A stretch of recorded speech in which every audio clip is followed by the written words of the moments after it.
moi, t'attends des bouts fertiles avec un pile attention. Donc, si nous voulons résumer, exposer là, ou encore son intervention, tu es capable de dire que les causes de l'insécurité, les résumer en 4 points. Premièrement, il y a le problème de la famille ici en Haïti, évidemment, qui est considéré comme l'espace initial de socialisation. Et deuxièmement, l'absence de l'État, ou encore la complicité du secteur économique. Et quatrièmement, la vulnérabilité des individus évoluant à travers les zones populaires, défavorisées, etc. Mais sauf petite précision que je voulais apporter, c'est lorsqu'il a abordé la question de l'état de nature. Okay? Et il faut dire que l'état de nature que les contractualistes tels que Hobbes, Rousseau, Montesquieu, etc., donc ça n'a aucun fondement historique. Il faut dire que c'est une hypothèse, okay, de ces messieurs pour essayer d'expliquer l'origine de la société moderne et aussi l'origine de l'État. Et si nous avons font affrontement épistémologique, nous sommes capables de remonter jusqu'à la Grèce antique avec un philosophe grec du nom d'Aristote qui écrit un petit livre qui c'est La politique, où il déclare clairement que l'homme est un animal politique. Maintenant, quand il dit que l'homme est un animal politique, ce n'est pas au sens qu'on avait l'habitude d'appeler monsieur le sénateur Joseph Lambert, mais c'est dans ce sens que pour dire que l'individu ne peut pas exister en dehors d'une collectivité, en dehors d'un corps social. Et que selon lui, eh bien, il n'y a que Dieu ou un fou qui est capable d'exister en dehors de la société. Donc c'est Thibaut Maxam d'a fait, et ça que je n'ai pas besoin d'entrer véritablement à travers les critiques qu'ont apporté des auteurs tels que Cornelius Castoriadis dans la police grecque et la création de la démocratie. Côté que nous sommes compté que ça n'est les démocraties modernes, il n'y a pas ni plus ni moins qu'une aristocratie élue. Je crois qu'il y a un docteur en politologie québécois du nom de Francis Dupuy-Derry, eh bien, qui, dans sa thèse doctorat, monsieur montré ça tout, qui son texte qui titrait La démocratie, l'histoire comme politique d'un mot en France et aux États-Unis. Donc c'est ça que je devais faire comme remarque, mais aussi comme précision. Maintenant, pour entrer dans le vif du sujet, c'est-à-dire ça concerne l'insécurité, je pense que c'est extrêmement intéressant puisque c'est un fait saillant de l'actualité. Maintenant, à travers les règles de la méthode sociologique, œuvre d'Émile Durkheim, qui est le père de la sociologie française, M. Gardé insécurité comme étant un fait social déterminé par des forces sociales.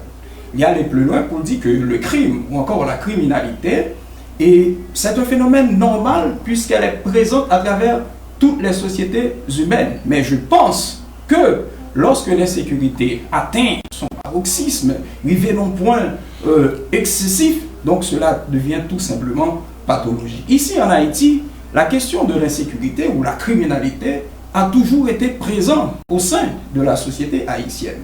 Et si nous avons situé à travers le temps, nous sommes capables de remonter jusqu'à l'époque des Duvalier pour parler de ce phénomène macoutisme. Okay? Donc, les tontons macoutes pillaient les biens publics, ils pillaient même les biens privés, ils massacraient, ils torturaient, tout simplement, eh bien, ceux-là qui osaient penser libre, parce que tout simplement, nous te supposés penser à la Duvalier. C'est-à-dire que nous vivons pour Duvalier, etc. Et c'est la période de la pensée unique. C'est exactement. Donc, comme conséquence, on peut constater qu'il allait y avoir une sorte d'accélération au niveau de l'immigration, des intellectuels, des cerveaux super intéressants de l'époque. Eh bien, à cause de phénomènes duvalierien, eh bien, ils sont obligés de quitter le pays, aller enrichir que d'autres pays par rapport avec ça. Mais, Duvalier, dans les années 87, eh bien, les tontons macoutes ont connu un sort difficile qui est semblable avec ça la vie, je dis, que les bois caléa. Ok? Et puis, un peu plus tard, vers les années 90, on vient tomber dans un phénomène qui est les zinglindous. Ok? Zinglindous, c'est capable de dire que c'est des petits volets, des petits actionnaires qui à couteau, qui rentrent le soir, voir les chaudières, voir les quilles, etc. Mais ceci, ça a évolué. Ok? Ça a évolué. Donc, on vient arriver dans nos dimensions, côté que, et à travers les zones les plus vulnérables, on va constater que nous allons commencer à constituer des bases. Ok? Des bases, mais aussi, il y a gagné des bras financiers, c'est-à-dire des bras politiques qui les financent, et en armes et en argent. Donc, à partir de 2011 jusqu'à période, et bon, arrivé jusqu'à avant 2004, on va voir que même les bases, c'est des chimères. Okay? Donc, c'est-à-dire que l'insécurité a toujours existé sous différentes formes, à différents niveaux. Donc, je ne dis à la qui ça vient constater, eh bien, le phénomène vient prendre ampleur excessive, côté que ces messieurs, ces bandits armés, ils finissent justement par se coaliser et viennent constituer que l'on veut ou non une force. Ils sont puissants. Maintenant, qu'est-ce qu'on constate? C'est que l'État, effectivement, est absent ou tout simplement complice de ce que nous vivons, de ce que nous constatons. Moi, je pense que la cause première, évidemment, du phénomène de l'insécurité que nous vivons à travers la société haïtienne, eh bien, peut-être expliquée par la précarité des conditions de vie des individus évoluant à travers les zones les plus vulnérables. On a parlé des individus dépourvus de tout ça, on a quand même bien droit pour les jeunes petits manger, droit pour y aller à l'école, droit pour que ils dorment, droit pour jeunes la santé, etc. Ils n'ont même pas eu le droit de grandir au sein d'une famille unie ou encore au sein d'une famille normale. Maintenant, au sein de ces zones-là, on va constater une certaine frustration. Donc ce sont des individus qui vont se dire, bon, on n'a rien à perdre. Et lorsque on va vivre au sein d'une société où une grande quantité de personnes qui n'ont pas gagné pour le perdu, on pense que ça devient dangereux et à n'importe quel moment, la société ça lui-même est capable d'exploser. Donc, vas-y. Donc, vous venez remarquer qu'à partir de là, donc, nous venons constituer, donc, quel que soit, ils viennent facilement manipulables, ils sont manipulés et par une partie du secteur de l'économie, mais aussi par des bras politiques. Et il m'a parlé des mains politiques, m'a parlé de tous côtés, c'est-à-dire et de l'opposition, et aussi ceux-là qui arrivent à investir l'espace du pouvoir à tous les niveaux de l'État. Ok?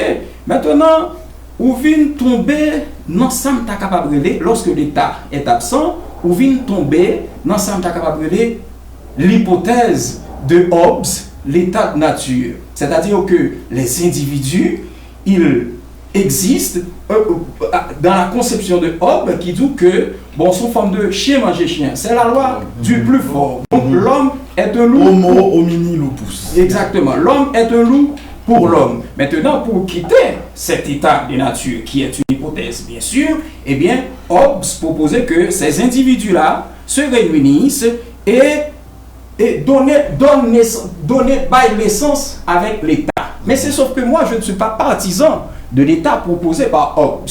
Moi-même, plus dans l'approche, dans la conception de John Locke à travers son texte titré Traité du gouvernement civil, où il nous dit que l'état de nature, c'est un état de raison. Chacun veille sur chacun. Les individus possèdent et des droits et des libertés naturelles, mais pour pouvoir conserver et jouir cette liberté ou encore ces droits naturels, eh bien, ils se réunissent et concluent deux pactes. Un pacte horizontal, c'est-à-dire individu et individu qui fait société, et un pacte vertical, c'est-à-dire ces individus-là qui font société avec l'État. Mais cependant, l'État qui est né doit avoir pour tâche de veiller, de garantir ces droits-là que ces individus possèdent là à l'état de nature. Dans le cas contraire, eh bien, les individus, ils ont même gagné droit pour que ils jeté l'État ça. Moi, je pense que nous devons arriver au point. Mais l'État ça, son l'État tout qui doit être à la conception weberienne. C'est-à-dire, il y a un État qui revendique en quelque sorte le monopole de la violence légitime, lui permettant en quelque sorte de garantir l'ordre social par la soumission des citoyens de la cité. Donc ça c'est ma position de la question et je pense qu'il y a encore beaucoup de choses à dire. Mais étant donné absolument. Et Clarence, nous t'as souhaité que pas aussi abondant que Deltor. En année. Bon, je vais essayer d'être simple. Bon, je félicite l'intervenant concernant son exposé. Merci. Et j'ai beaucoup retenu. Principalement, il y a ce que tu avais dit concernant la démocratie. Est-ce qu'on peut parler de démocratie avec un peuple qui est majoritairement analphabète? Et là, je viens également pour revenir à cette question d'insécurité-là. Nous vivons actuellement ce qu'on appelle une insécurité éducative. Parce que avant, nous avions beaucoup d'analphabètes, un taux d'analphabétisme très élevé. Mais maintenant, avec cette question d'insécurité sociale, tout côté, nous pas qu'à fonctionner, nous pas qu'à aller, il y a plusieurs institutions qui se sont fermées. Là, quand je parle d'institutions, on parle d'écoles, différentes écoles. C'est-à-dire que le minimum qui savait se rendre à l'école n'ont plus cette possibilité. Maintenant, la situation dans laquelle nous vivons actuellement, elle va s'aggraver. Et nous parlons également, cette insécurité elle est provoquée par l'insécurité alimentaire. C'est l'un des facteurs, je pense, qui nous a mis dans cette situation-là. Comme on le dit souvent, vendre la famine après l'oreille. Qui est actuellement là, qui est grand goût, et puis là, pour l'autre, on a passé avec un plat manger, ou bien avec de beaux vêtements, etc., qui n'a pas de frustration que le poil dégager. Donc, je pense que, pour être très bref, l'insécurité politique que nous vivons et l'insécurité sociale que nous vivons là, c'est basé principalement sur ces deux insécurités-là. Alimentaire, l'insécurité alimentaire et l'insécurité éducative. Un peuple qui n'est pas éduqué ne peut pas faire de démocratie. Actuellement, je remarque que plusieurs personnes parlent d'une démocratie haïtienne. Nous vivons dans un état d'exception, comme l'avait dit M. Bono qui avait intervenu dernièrement. Situation que nous vivons là sont des bagailles que nous ne pouvons pas de et de temps en temps, l'a dégradé. Par contre, si nous voyons ça, en venant là tout à l'heure, j'ai remarqué que les rues étaient quasiment vides. Il n'y avait personne dans les rues. Et un pays qui a besoin d'évoluer, il faut que l'économie circule, il faut qu'il y ait différentes activités qui font. Je ne sais pas si vous voyez. Maintenant, on va parler de la concentralisation de l'État. Pour que ça n'ait pas offrir davantage d'opportunités à secteur privé pour évoluer. Il y a plusieurs jeunes, même dans les quartiers défavorisés, qui ont beaucoup d'idées, qui pourraient mettre beaucoup de projets sur pied. Cependant, il n'y a pas un encadrement de l'État. Et je pense que c'est sur ça qu'on devrait s'accentuer vraiment pour dire que l'État ou le gouvernement devrait prendre ses responsabilités pour encadrer davantage la population juvénile. Ok, donc c'est ça mon intervention sur le sujet. Bon, alors très rapidement, je me rappelle que le professeur ou bien maître René Julien écrit un texte et ce soit dit. Et Maître Julien dit, est-ce qu'on peut demander à des citoyens dont les droits fondamentaux sont lésés systématiquement d'aller choisir les représentants avec beaucoup de lucidité? De monde qui grand goût, de monde qui n'a misère, est-ce qu'on commande des gens pour choisir des gens pour venir diriger véritablement avec Namio, avec cœur et des gens qui ont un projet de société réel? C'est extrêmement difficile. Bon, petit un peu. Parce que ça, Clarence dit, il y a l'intéressant, j'en reprends lien, il paraît très intéressant. Est-ce que le n'a posé problème insécurité n'a cherché cause sociale d'abord nous c'est un pile monde qui était dans grand goût qui prend revanche sous société qui a cherché prend revanche sur l'état qui faillit tout. Est-ce que nous là pour chercher cause insécurité alors un groupe peut toujours gagné dans quartier populaire parce que moi même dès qu'on visite quartier populaire très très souvent dès qu'on fait face à des gens qui véritablement grand goût et vrai. Alors, pas du bagage. Le premier bagage, c'est que Jean Deltor se dit tout à l'heure. Époque du Valier, pendant 29 ans de dictature du Valierisme. Ce que vous comprenez, c'est que tu es toujours des grands goûts. Mais où tu es gagné, l'État te viré autour du Valier. et te gon peur, ça dit moun yo te respecter autorité établie. OK, c'est Bon, votre t'es grand goût, mais autorité très bien. Te gen grand goût, mais te gon autorité établie et l'État tout te mette un contrôle, je veux dire, systématique dans tout coin. Ça dit même si yon nèg ta grand goût pour le monde, il ta gen l'idée voler, avant d'aller voler, il voler m'a moun. Justement. Parce que l'autorité de l'État, il là. Parce que c'est pas mandé pour demander moun yo pour reconnaître l'autorité de l'État. Mais c'est où pour faire moun reconnaître l'autorité de l'État à travers les actions qu'on a posées. Alors, deuxième bagaille. Qu'est-ce que grand goût? Il pas réellement, et pas seulement parce que moun a grand goût et puis il a volé, ou bien il a cherché voler. Mais puisque moun a grand goût, il a misère, il vient gagner plus moun cap offrir de bagaille pour sortir de la misère. Qui différent avant sous du valier. Un, ou a grand goût, c'est vrai, mais bagaille moun cap nos âmes pour faire bagaille pour eux parce que du valier c'est mettre essentiel de contrôler le pouvoir.